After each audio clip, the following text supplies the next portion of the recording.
Salut les amis, j'espère que vous allez bien. On se retrouve aujourd'hui pour une nouvelle vidéo pour le défi Sochaux numéro 3. Le thème c'était Esprit bord de mer, vamos à la playa. Donc j'ai utilisé une seule planche de tampon pour réaliser ce défi. J'ai utilisé la grande planche de tampon où il y a les parasols. Je suis venue la tamponner toujours avec ma Versafine. J'ai tracé une ligne d'horizon très légère au crayon de papier. J'utilise toujours le papier Painton et mon aquarelle Monali. Donc là, j'essaye de faire mes mélanges. Donc je vais largement m'inspirer du combo couleur que les sœurs Chou nous proposent. Donc c'est-à-dire un ciel bleu rosé en coucher de soleil. J'aimais beaucoup. Je me suis prêtée au jeu d'essayer de le réaliser et je trouve que pour une première fois, je ne m'en suis pas trop mal sortie. J'ai réalisé d'autres suggestions de ce défi, mais c'est celle-là que je publierai pour essayer de participer au, au défi, au challenge. J'ai fait d'autres interprétations, pardon, mais c'est celle-ci que je publierai sur le groupe des sœurs Chou. Donc là, j'ai essayé de travailler les deux couleurs en même temps. Au début, je trouvais ça beaucoup trop clair, donc j'ai essayé d'intensifier légèrement. Donc, il faut savoir que j'ai utilisé le bleu ciel qui est dans ma palette. Je n'ai qu'un seul rose, c'est un rose ultra pétant, plein de peps que j'ai essayé de l'adoucir j'ai du blanc dans la palette. Normalement, on dit qu'en aquarelle, on n'a pas besoin de blanc. Là, à vrai dire, à part le rendre un peu plus pastel, je suis pas sûre que ça m'ait bien éclairci ma couleur, mais je m'en suis dépatouillée comme ça et j'aime plutôt le résultat. Ce qui est assez difficile de faire là, c'est de jongler avec les deux couleurs sans essayer d'obtenir du violet. J'en voulais par endroit, mais pas forcément de partout. Donc à certains endroits, j'ai laissé et à d'autres, je ne voulais pas. C'est pas facile.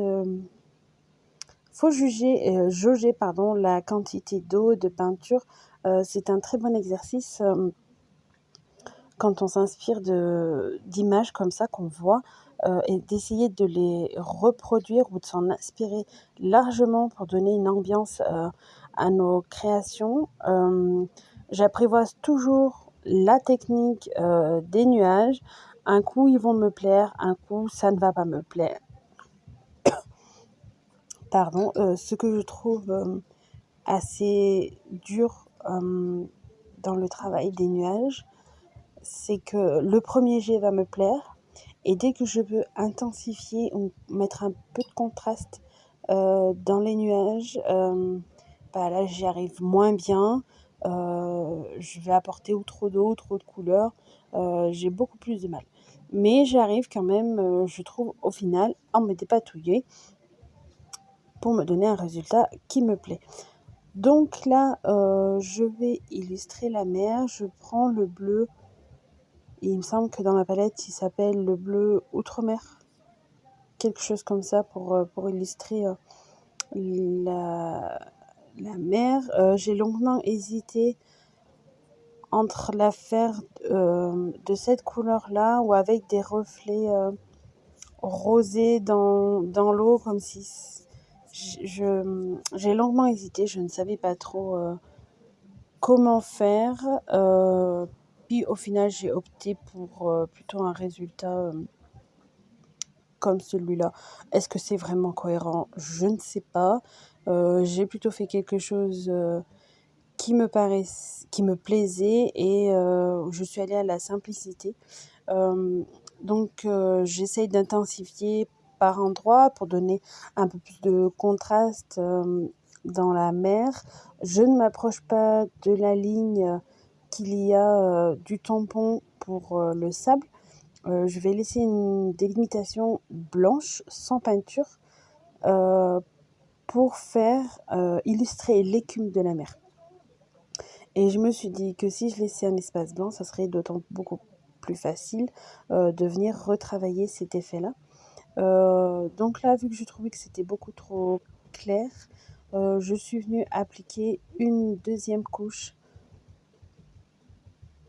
sur la mer et je vais essayer de la travailler pour lui donner des effets de vagues, de mouvements, pour pas que ça soit juste un aplat de bleu comme ça, mais au contraire qu'on essaye d'illustrer l'aquarelle. C'est pour ça que j'essaye de faire ces défis chou avec la peinture aquarelle et avec très peu de tamponnage. Ça nous fait de l'exercice à manipuler l'aquarelle, à s'entraîner à l'aquarelle. On peut avoir de très beaux résultats tout en simplicité. Là, par exemple, avec mon pinceau fin Raphaël, il est juste gorgé d'eau et je viens prélever quelques pigments de couleur à certains endroits de la mer pour faire des points de lumière, pour faire les reflets qu'on voit dans l'eau. Donc au début, j'y allais doucement. Là, j'essaye de voir où est-ce que je peux les placer. Petite erreur que j'ai fait au début et que après je corrige au fur et à mesure et que j'ai un peu corrigé quand j'ai réinterprété ce défi. Plus on s'éloigne, plus on se rapproche de la ligne d'horizon et plus les reflets sont petits. Chose qu'au début je n'avais pas fait en fait, que ce soit devant ou à l'arrière, ils avaient exactement la même taille, jusqu'à que je me dise il y a quelque chose qui ne va pas et en fait c'était ça. Donc là, je m'arrête de travailler la mer pour passer au parasol. Donc je suis restée toujours dans ce combo couleur là qui me plaisait beaucoup. Et je suis venue mettre en couleur les parasols. Donc au début, je pensais les mettre dans une couleur assez claire. Puis au final, je trouvais que c'était beaucoup trop clair. Je me suis quand même dit que c'est l'été et qu'il faut apporter un peu plus de peps à tout ça. Même si c'est pas des couleurs qu'on voit habituellement sur des parasols. Je me suis dit, on va rapporter un peu plus de peps. Donc là, je viens avec mon pinceau qui est gorgé de peinture rose, faire les ombrages du parasol. Et avec un autre pinceau propre, je viens étirer la couleur pour apporter comme ça un peu de dégradé légèrement. Je ne suis pas sûre que ce soit une technique d'aquarelle, mais en tout cas, c'est celle que j'ai trouvée et qui me convient plutôt pas mal. Ça me permet de travailler un poil plus vite, je dirais, et j'aime bien, ça fait un peu comme les feutres à alcool quand on a 2 ou 3 feutres à alcool, pour jouer dans les nuances. Ben là, c'est pareil, on a 2-3 pinceaux pour apporter, pour que ce soit un peu plus facile, de facilité dans notre création. Donc je fais la même chose pour les autres parasols. Faut savoir que la vidéo n'a pas été filmée entièrement. La vidéo a été coupée avant, je devais avoir un problème de stockage. Mais en fait, je vais faire un peu comme dans toutes les autres créations.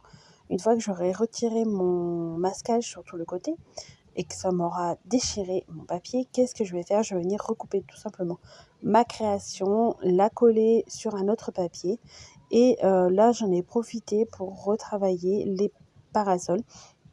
J'ai retamponné ma frise de parasol sur un autre papier et je suis venue peindre les 2 derniers parasols de la frise et venir les recoller par-dessus. Ça apporte une touche de relief. Et celui que je suis en train de faire maintenant, je vais le faire d'une manière là en vidéo et au final ça va pas du tout me plaire. Il me semble que j'apporte un liseré bleu au milieu et ça me plaît pas du tout, du tout, du tout. Donc je suis venue retravailler ça aussi hors caméra. Je ne suis pas sûre que vous l'ayez dans la caméra. Des fois, je pense que c'est un peu le problème que j'ai avec ces motifs-là. J'essaye d'apporter, de pas tous les coloriser de la même façon pour pas que ça soit trop monotone, pour donner un certain dynamisme à ma création. Mais des fois, j'ai du mal à harmoniser les couleurs ou les motifs entre eux. Je me suis dit que j'allais rester que dans ces couleurs-là, le bleu, le rose, un petit peu de violet, quelques nuances de ci, de là. Mais ce parasol-là ne me plaisait pas du tout. Je trouvais que c'était extrêmement moche. Donc je suis venue le retravailler hors caméra. J'espère que cette petite série de vidéos sur les défis Sochou vous plaise. Moi, j'y prends énormément plaisir à les réaliser et à les réinterpréter de différentes façons. Je vous montrerai tout ça à la fin de l'été quand j'aurai constitué mon carnet spécial défi Sochou. Il faut savoir qu'on a qu'à une droit à une seule participation par défi. Mais moi, pour mon plaisir personnel, je m'amuse à les réinterpréter plusieurs fois. Là, c'est la première version que j'ai faite, c'est la première inspiration qui m'est venue. J'en ai fait d'autres. Il y en aura peut-être, j'en ai fait une autre. Il y en aura sûrement d'autres qui viendront au fur et à mesure. C'est ce qui est intéressant avec les défis quand elles nous proposent un thème, de ne pas se contraindre. Des fois, on va se dire, ah bah tiens, juste, on va juste faire une création et puis c'est tout. Et ben moi, cette année, je me suis dit, bah non, c'est frustrant quand on a plusieurs idées et qu'il faut choisir, même s'il faut choisir laquelle on met pour participer au défi, je me suis dit, laisse-toi aller, libre cours à ton imagination, fais plusieurs interprétations des défis qu'elles proposeront et tu mets tout ça dans un carnet et ça fera un carnet d'art journal spécial défi Sochou des sœurs Chou and Flowers. Donc on arrive bientôt sur la fin de la vidéo. J'espère qu'elle vous aura plu. Si vous avez des questions, n'hésitez pas à me laisser des commentaires. Je serai ravie de pouvoir y répondre.